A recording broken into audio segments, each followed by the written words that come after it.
Et oui, ça part vite. On est presque à la rupture de stock, Laurent. C'est une chose inédite parce que l'année dernière, à la même époque, il restait à peu près 35% en vente et là, on est presque à la rupture. Pourquoi? Ben, Covid oblige, les Français ont voulu faire briller leur sapin plus tôt cette année et on les comprend. Vous êtes près de 60% à avoir acheté votre sapin depuis le 20 novembre. Et ce week-end, je pense qu'on va arriver justement, ce que je vous disais, à la rupture. Ouais. Rupture déjà pour ce fameux sapin traditionnel, le Picea abies, qui sent le bon la pomme, qui perd rapidement ses aiguilles. On n'en trouve plus en coupé, on en trouve encore en pot. Alors ça s'explique comment? Eh bien, les producteurs ont été frileux dans les coupes, notamment en France, mais également à l'étranger, donc ce qui raréfie le marché. Raréfie aussi avec ce sapin, les grands sapins, on n'en trouve presque plus, moins 50% dans les ventes. Pourquoi? Eh bien évidemment, les hôtels et les restaurants sont fermés, donc on n'achète plus ce grand type de sapin. Donc le prix moyen cette année, bonne nouvelle, reste le même, à environ 27 euros. Bilan, le Covid impacte également sur le sapin de Noël, Laurent. Ouais, je pense aux retardataires qu'on n'y rentre pas de sapin. A priori, vous avez des tuyaux? Alors, pour les retardataires, on aura toujours les sapins en pot. Ça, c'est très bien également pour les gens qui ont aussi le petit côté écolo. Sapin en pot, on peut le replanter dans son jardin, on peut le mettre sur son balcon, l'arrose, et puis ça tient beaucoup mieux qu'un sapin coupé, évidemment, dans les appartements. Le Norman ne sera pas encore en rupture de stock, c'est celui qui est le plus vendu, 80% des ventes. Alors, il tient mieux en termes de chute d'épines, et puis il est un peu plus vert, un peu plus touffu que le sapin traditionnel. Et puis également, petit sapin qui se démarque, le Picea conica, qu'on peut acheter en pot, on peut replanter dans son jardin, dans une petite rocaille, ça c'est très mignon, on peut mettre des petites boules, des petites guirlandes, le reflet de cette parure est plutôt bleuté.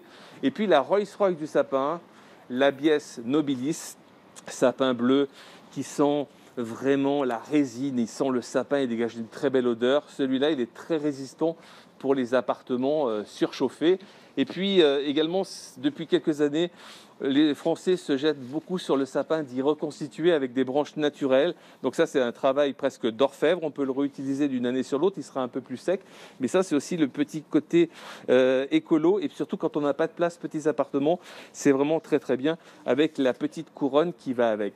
Oui, on parlera d'éco dans un instant. Philippe, je voulais revenir sur ce sapin et sur cette période un peu particulière. On va avoir envie de les garder peut-être un peu plus longtemps que prévu dans les appartements, dans les maisons. Vous avez là encore un truc? Alors effectivement, on peut soit planter son sapin carrément dans une bassine avec de l'eau, comme une sorte de grosse fleur coupée. Ne le mettez pas près d'un radiateur ou près d'une cheminée.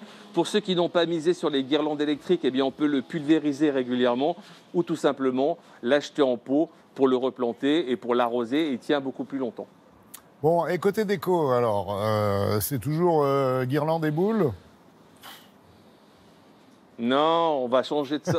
On va changer plutôt pour du naturel, Laurent. La grande tendance, c'est d'acheter du houx cette année, d'en faire des guirlandes, des couronnes, etc. Ça, c'est vraiment très naturel. Et puis, ça tient longtemps en vase. Regardez, on vous a concocté une petite couronne, justement, à mettre sur l'entrée de votre porte ou à l'intérieur. Une base de sapin naturel, du houx, des fruits de saison, quelques pommes de pin. Et le tour est joué. On peut faire ça avec nos enfants. C'est une belle réussite. Et puis, regardez, vous avez aussi le faire soi-même. Aujourd'hui, on peut trouver dans le commerce énormément de produits naturels, retour à l'écolo. Ça, c'est vraiment très bien. Du bouleau, des pommes de pin, des petites couronnes et puis des boules de mousse où on peut vraiment s'exercer et se lâcher dans les compositions. Vous avez également des choses toutes faites, des petites couronnes ou des centres de table très écolo à poser comme ça sur la table. On pourra même les utiliser l'année suivante. Et vous avez raison de dire que décorer un sapin, c'est un vrai boulot. Merci beaucoup, Philippe.